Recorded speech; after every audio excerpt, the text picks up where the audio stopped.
Туура осы палауды инстаграмга салып едім, сураган адам көп. Палауды бәрі болмаса да көбі жақсы көреді ғой. Егер жақсы көрсеңіз, пікірге плюс батырмасын қалдыра қойыңыз.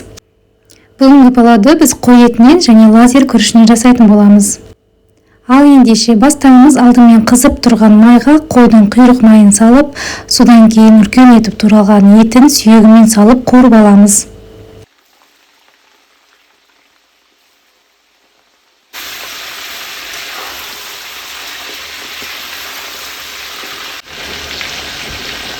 Енді пиязын сала береміз.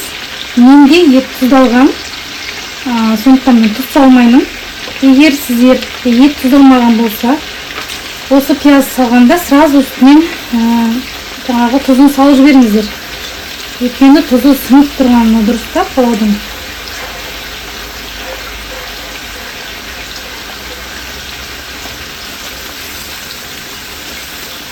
Егер мен тұз алмаған жағдайда осының үстінен мысалы 2 килограмм ет па, 2 килограммға 2 қасық тұз салып жіберемін. Кішкене тұрады осылай. Так, кішкене бір 2-3 минуттан кейін араластырамыз. Пока осылай тұрады. Мен осындай қара бұрыш қосамын, мынандай дөңгелектерді. Осыны қазір осы қара бұрышты езетін ыдыс. Осыған уақыттап аламын. Арада бір 3-4 минут уақыт өтті. Араластырып, жаңа пияздың астына түсіремін енді.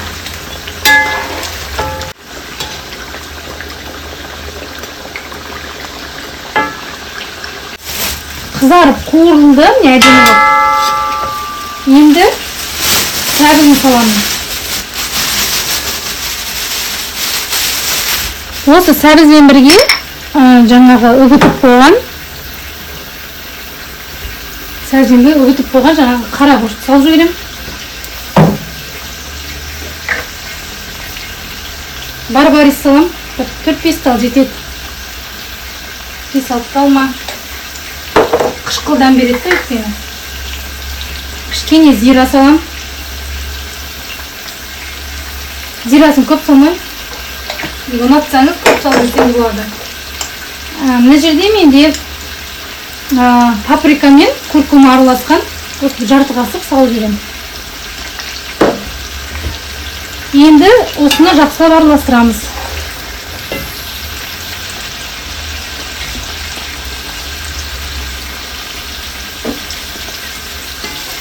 Isып тұр мынау.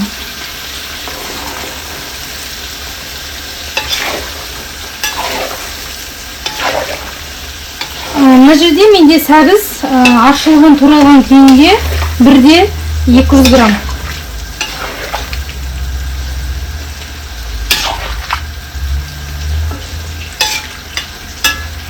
Палаудың майы кейбір кісілерге көп болып көрінуі мүмкін.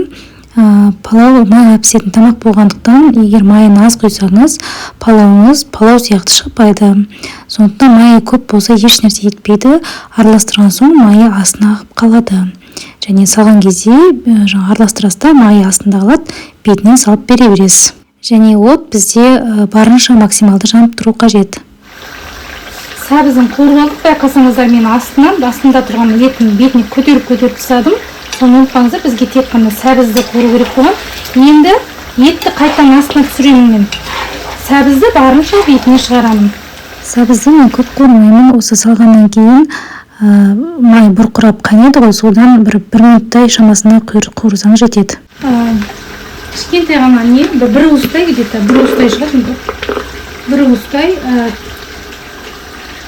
кішміш. Осындай қоңыр түрін алған дұрыс. Қаралар тым тәтті болады, мынау қатты тәтті емес. Көресіздер ғой, көбінесе палауға мен осыны қосамын. Мына жерге сәбіздің жаңа бұйып қойдым бір жерге, соның үстіне кішмішті саламын.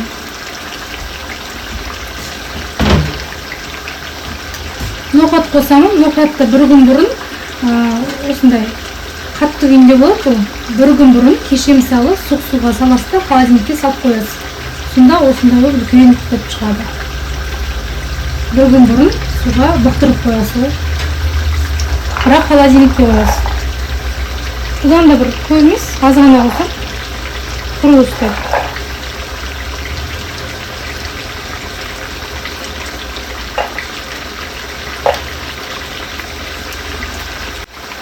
Енді осы қызыл кесемен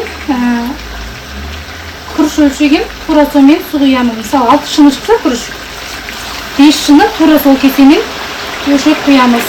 Толтырып құясыз. Қайнаған суды. Екеуі. Оттың астын көтеріп қойғанмын. Әбден қайнаған соң астын басып, қақпағын жауып, 1 сағаттай бұрттырамыз.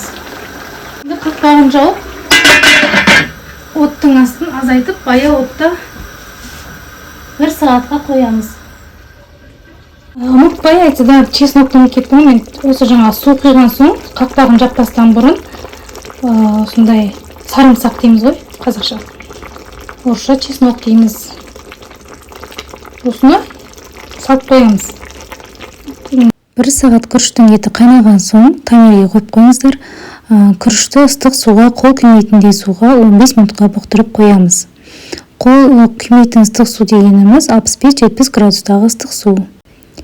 Неге ыстық суға жудың десеңіздер, біріншіден күрішті ыстық суға жусаңыз, крахмалы тез шайылып жуылады. Екіншіден қазанға салғанда күріш кішкене эластичный болады. Айта берсеңіз себебі көп, маған осылай ыстық суға жуғаны барынша ұнады. Өйткені ыстық суға да жуып көрдім, сонымен ыстық суға жууды жөн көріп осыған тоқталдым. Как раз суын алып дәмін көремін. Тұздың дәмін көремін.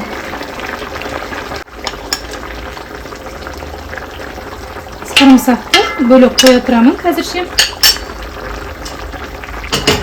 Мен 1 қасықтай, 1 ас қасықтай саламын.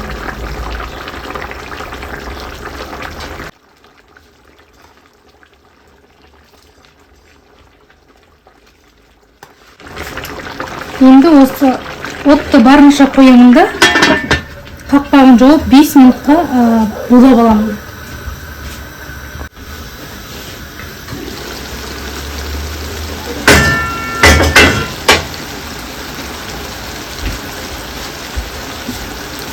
Бетін ақырындап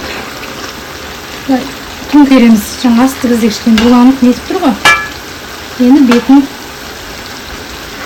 төңкереміз осылай.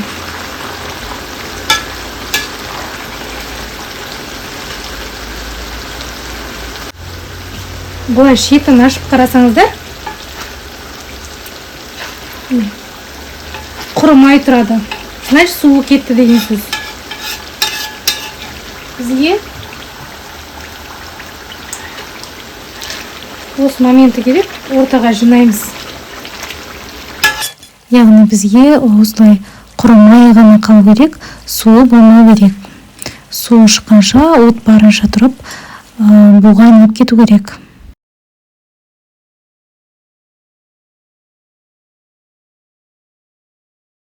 Қойсылайық.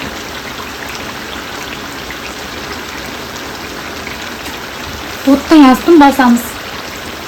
Максимально басамыз. Буында пісу керек бізге. Өз буында пісу керек. 25 минутқа қалдырамын. 25 минут уақытымыз өтті. Енді тағы да бетін астын аударып аламын да, тағы да 25 минутқа қалдырамын. Негізі мен күріштің көлеміне қарай уақытын қойып отырамын. Яғни көбейген сайын пісу уақытта көбейіп отырады. Мына жерде бізде 2 килограмм күріш болғандықтан, яғни 50 минут жетеді.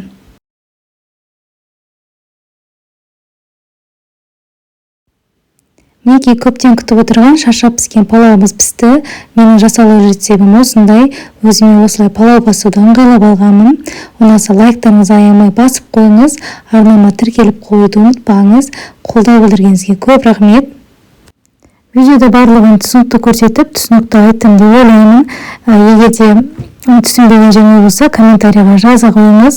Осылай менің рецептіммен, менің палау басу жолымен жасап жатсаңыз, пікіріңізбен бөлісуді ұмытпаңыз. Сіздерге көптен көп рахмет. Сіздермен болған Әйгерім. Келесі видеода жүздескенше.